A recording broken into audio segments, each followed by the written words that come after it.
Rekam jejak Anies Rashid Baswedan, analisis komprehensif sejak tahun 1969 hingga Desember 2025. Dalam sejarah politik Indonesia pasca reformasi, sedikit tokoh yang memiliki lintasan karir sekompleks Anies Rashid Baswedan. Lahir dari rahim akademisi, tumbuh dalam aktivisme mahasiswa era represif, menjadi teknokrat pendidikan, memimpin ibu kota, hingga akhirnya bertransformasi menjadi arsitek partai politik baru di penghujung tahun 2025. Anies merepresentasikan evolusi aktor politik modern Indonesia yang terus bernegosiasi antara idealisme intelektual dan pragmatisme elektoral. Laporan ini menyajikan analisis mendalam bukan sekadar kronologi atas setiap fase kehidupan Anies Baswedan hingga Desember 2025, membedah keputusan-keputusan strategis, keberhasilan kebijakan, kegagalan eksekusi, serta manuver politik tingkat tinggi yang melingkupinya. Pentingnya analisis ini terletak pada pola adaptabilitas Anies. Ia adalah figur yang mampu mengubah narasi, tenun kebangsaan, menjadi basis elektoral, namun juga mampu bertahan ketika struktur partai politik tradisional menutup pintu baginya pasca 2024. Dari Gerakan Akar Rumput Indonesia Mengajar hingga Deklarasi Partai Gerakan Rakyat, benang merah yang konsisten adalah upaya Anies membangun legitimasi politik yang berbasis pada gagasan dan jaringan relawan organik, sebuah antitesis terhadap politik kartel yang mendominasi lanskap Indonesia. Laporan ini akan mengurai secara forensik bagaimana modal sosial tersebut dikonversi menjadi modal politik, dan bagaimana kebijakan publik yang ia telurkan di Jakarta menjadi etalase utama portofolio kepemimpinannya. Genealogi intelektual dan aktivisme kampus sejak 1969 hingga 1995. Warisan kultural dan lingkungan akademis. Anies Baswedan lahir pada 7 Mei 1969 di Kuningan, Jawa Barat, dalam sebuah keluarga yang menempatkan pendidikan dan perjuangan nasional sebagai nilai inti. Ayahnya, Rashid Baswedan, adalah akademisi di Universitas Islam Indonesia, sementara ibunya, Aliyah Rashid, adalah guru besar di Universitas Negeri Yogyakarta. Namun, bayang-bayang terbesar dalam formasi karakter publiknya datang dari kakeknya, Abdurrahman Baswedan, jurnalis pejuang dan diplomat yang berperan krusial dalam mendapatkan pengakuan de jure kemerdekaan Indonesia dari negara-negara Timur Tengah. Warisan ini memberikan Anies beban historis sekaligus privilese. Ia mewarisi jaringan kaum pergerakan dan kredibilitas nama yang kelak memudahkannya masuk ke dalam elit nasional. UGM dan politik mahasiswa era Orde Baru. Masa formasi politik Anies yang paling krusial terjadi di Universitas Gadjah Mada, UGM, pada awal 1990-an. Sebagai Ketua Senat Mahasiswa UGM, Anies tidak memilih jalur konfrontasi jalanan yang radikal, melainkan jalur diplomasi institusional dan pengorganisasian intelektual. Ia menghidupkan kembali Senat Mahasiswa yang sempat dibekukan oleh kebijakan NKK-BKK rezim Soeharto, menunjukkan bakat awalnya dalam negosiasi dan navigasi birokrasi. Disinilah gaya politiknya terbentuk. Santun dalam retorika namun persisten dalam agenda, sebuah gaya yang sering disalahartikan lawan politiknya sebagai keraguan-raguan, padahal merupakan strategi survival menghadapi kekuasaan yang represif. Pendidikan global dan perspektif desentralisasi. Pendidikan pascasarjana di Amerika Serikat, Master of Public Policy dari University of Maryland dan PhD. Dalam ilmu politik dari Northern Illinois University memperkaya perspektif Anies dengan teori-teori kebijakan publik modern dan ekonomi politik.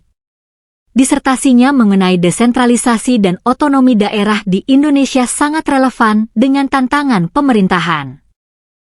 Membangun modal sosial, Paramadina dan Indonesia Mengajar dari tahun 2007 hingga tahun 2013. Rektor termuda dan pembaruan kurikulum.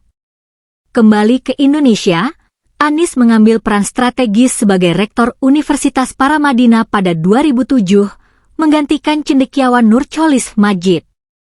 Posisi ini bukan sekadar jabatan administratif, Anies menggunakannya sebagai panggung untuk melontarkan gagasan-gagasan nasional. Ia memperkenalkan mata kuliah wajib anti korupsi, sebuah langkah simbolik yang kuat di tengah maraknya kasus korupsi, yang memposisikan dirinya sebagai figur bersih dan pro-integritas.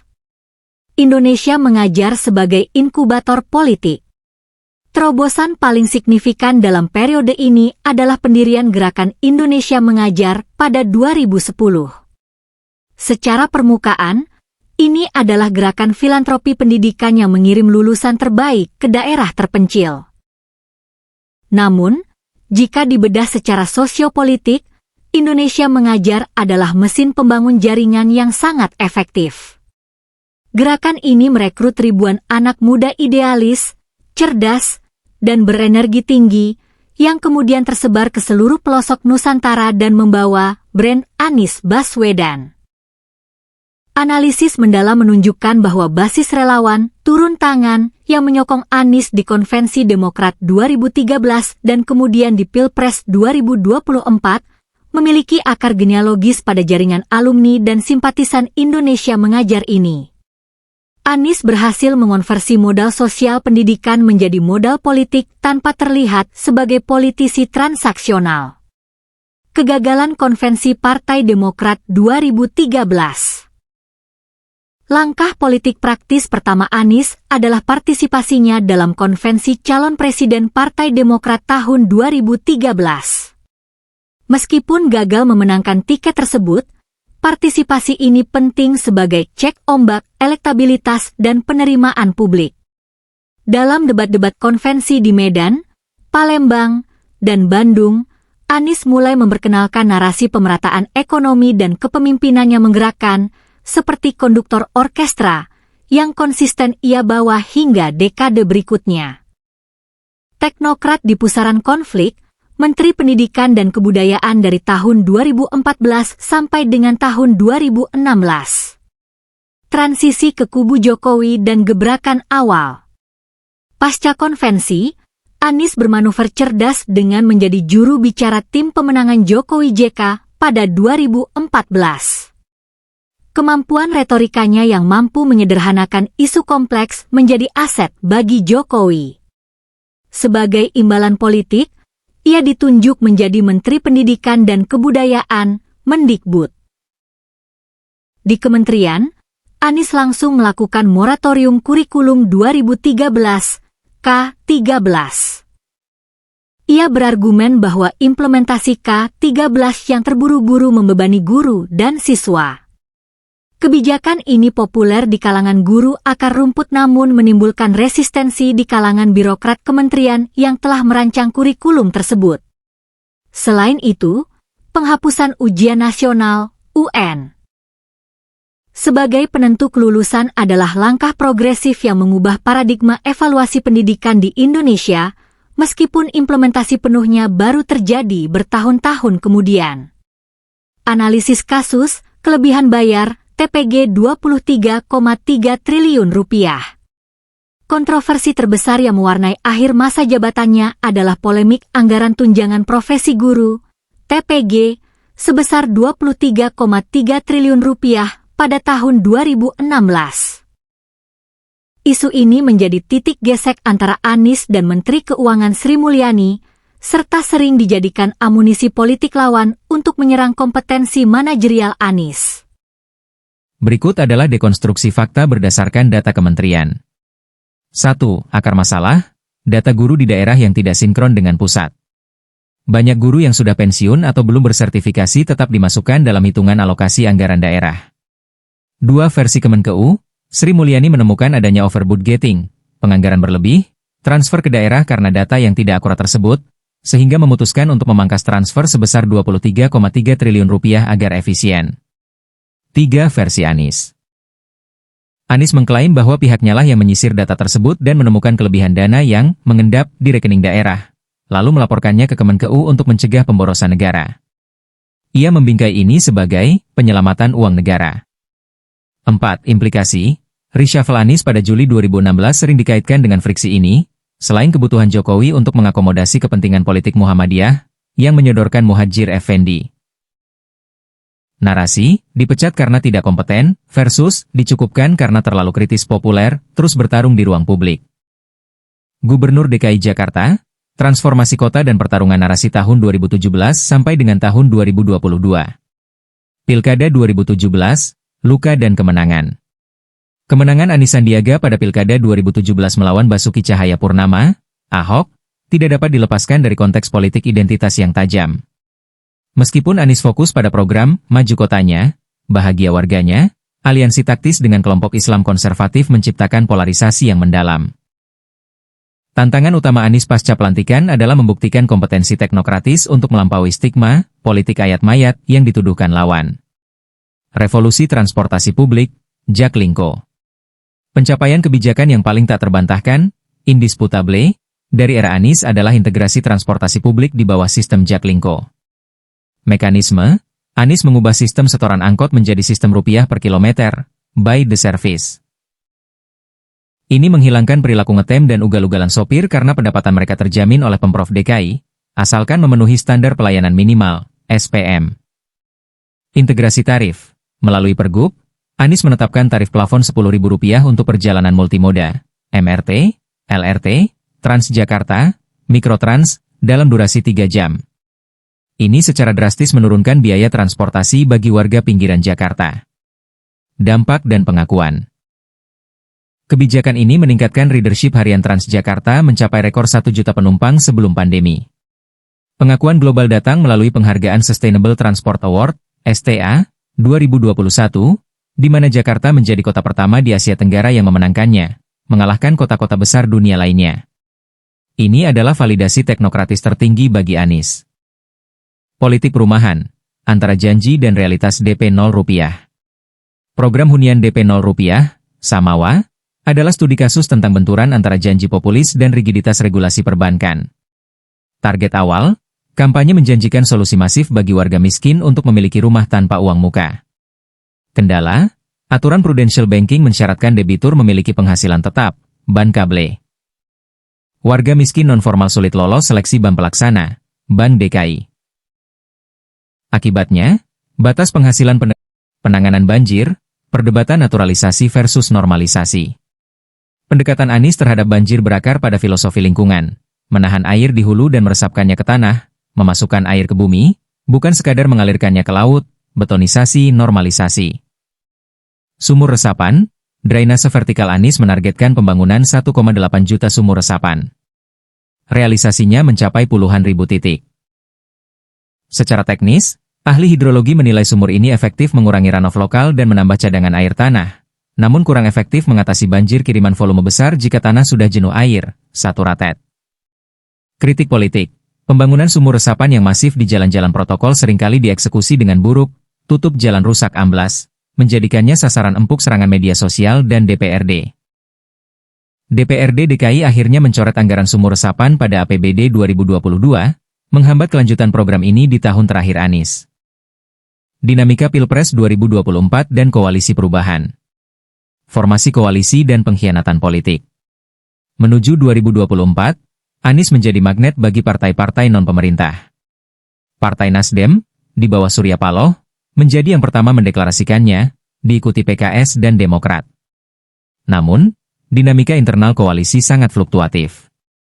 Puncak drama politik terjadi ketika Nasdem secara sepihak menggandeng PKB dan menetapkan Muhaimin Iskandar, Cak Imin, sebagai cawapres, meninggalkan Partai Demokrat dan Agus Harimurti Yudhoyono, AHY.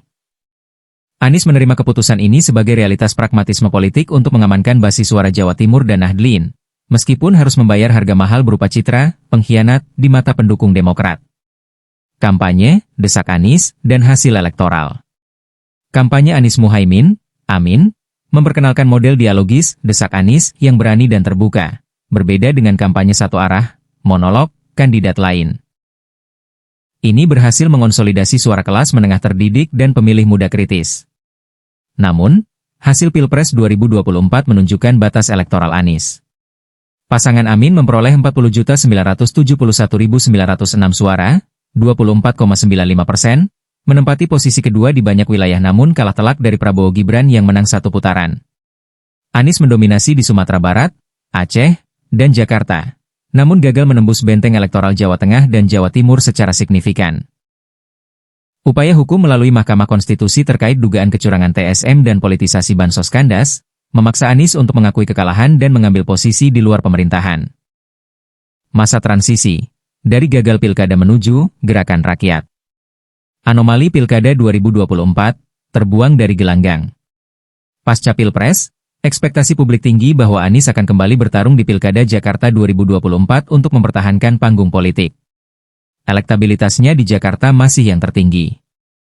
Namun, realitas partai politik berkata lain. PKS, Nasdem, dan PKB bergabung dengan koalisi pemerintah, Kimplas, meninggalkan Anies tanpa tiket. Upaya menit-menit terakhir untuk diusung PDIP di Jawa Barat juga kandas karena perbedaan visi strategis.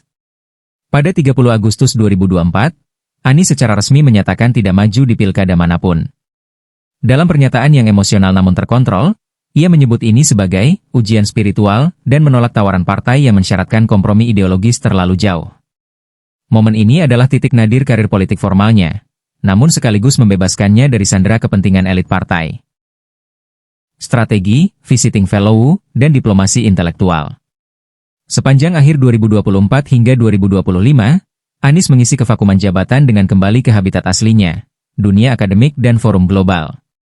Aktivitas internasional, ia aktif menjadi pembicara di forum-forum bergengsi seperti Conference on Indonesian Foreign Policy, CIF, dan mengunjungi universitas di luar negeri, seperti News di Taiwan, untuk berbicara tentang demokrasi dan tata kota 37. Domestik. Ia menjadi dosen tamu di Universitas Gadjah Mada, UGM, pada pertengahan 2025, menjaga relevansi di kalangan akademisi dan mahasiswa 40.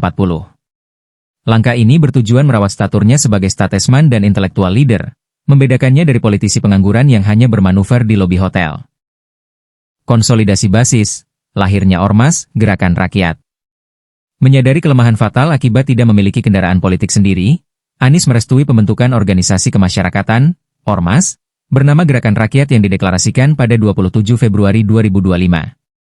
Dipimpin oleh loyalisnya, Sahrin Hamid, Ormas ini mewadahi jutaan relawan ex-Pilpres 2024 yang kecewa dengan partai-partai pengusung lama. Sepanjang 2025, Gerakan Rakyat melakukan rekrutmen masif dan kegiatan sosial. Anies menggunakan platform ini untuk keliling daerah, menyapa warga, dan menjaga api perubahan tetap menyala tanpa melanggar aturan kampanye karena tidak ada pemilu yang sedang berlangsung. Transformasi menjadi partai politik. Evaluasi strategis. Mengapa partai? Menjelang akhir 2025, evaluasi internal tim Anies menyimpulkan bahwa Ormas tidak memiliki daya tawar, bargaining power, yang cukup untuk mempengaruhi kebijakan nasional atau mengusung calon di 2029. Trauma ditinggalkan partai pada 2024 menjadi pelajaran pahit bahwa popularitas personal, tokoh, tidak ada artinya tanpa tiket institusional, partai. Deklarasi dan struktur partai baru. Pada bulan Desember 2025, persiapan transformasi Ormas menjadi partai politik telah final. Anies Baswedan secara simbolis menerima kartu tanda anggota, KTA, nomor 0001 dari Partai Gerakan Rakyat, menegaskan posisinya sebagai pendiri dan patron ideologis, meskipun jabatan ketua umum dipercayakan kepada Sahrin Hamid untuk alasan manajerial dan regenerasi. Rapat Kerja Nasional, Rakernas, yang dijadwalkan pada pertengahan Januari 2026 disiapkan sebagai momentum deklarasi besar-besaran. Visi partai ini secara eksplisit mengusung keadilan sosial, pemerataan ekonomi, dan menargetkan Anies Baswedan sebagai calon presiden 2029. Partai ini memposisikan diri sebagai partai kader yang dibiayai secara urunan, crowdfunded, mencoba mematahkan dominasi oligarki dalam pendanaan partai di Indonesia. Kesimpulan dan proyeksi masa depan. Hingga Desember 2025, Anies Baswedan telah melengkapi siklus penuh seorang aktor politik, dari seorang intelektual yang idealis, menjadi pejabat publik yang diuji realitas birokrasi, menjadi kandidat presiden yang dikalahkan sistem, hingga terlahir kembali sebagai pembangun institusi politik, party builder. Keputusan mendirikan Partai Gerakan Rakyat pada akhir 2025 adalah pertaruhan eksistensial. Anies tidak lagi bermain di wilayah aman, tokoh independen yang menunggu pinangan. Ia kini masuk ke gelanggang lumpur pembangunan partai, mengurus verifikasi faktual, mencari dana operasional, dan mengelola konflik internal. Jika partai ini lolos verifikasi Kemenkumham pada 2026 dan ambang batas parlemen pada 2029, Anies akan menjadi presiden langka, seorang tokoh tanpa latar belakang militer atau dinasti politik yang berhasil membangun kendaraan politiknya sendiri dari nol. Sebaliknya, jika gagal, ia berisiko tergerus menjadi tokoh sejarah yang gagasannya lebih besar daripada wadah politiknya. Rekam jejak komprehensif ini menunjukkan bahwa kekuatan terbesar Anies bukanlah pada eksekusi teknis mikro, di mana ia sering menyerahkan pada bawahan atau tersandung regulasi, melainkan pada kemampuannya membangun narasi harapan dan mobilisasi kelas menengah. Dalam lanskap Indonesia yang semakin transaksional, kemampuan Anies menjaga loyalitas basis pendukung selama periode puasa kekuasaan 2024 hingga 2025 adalah indikator bahwa ia tetap menjadi variabel determinan yang tidak bisa diabaikan dalam ekuasi politik nasional menuju 2029.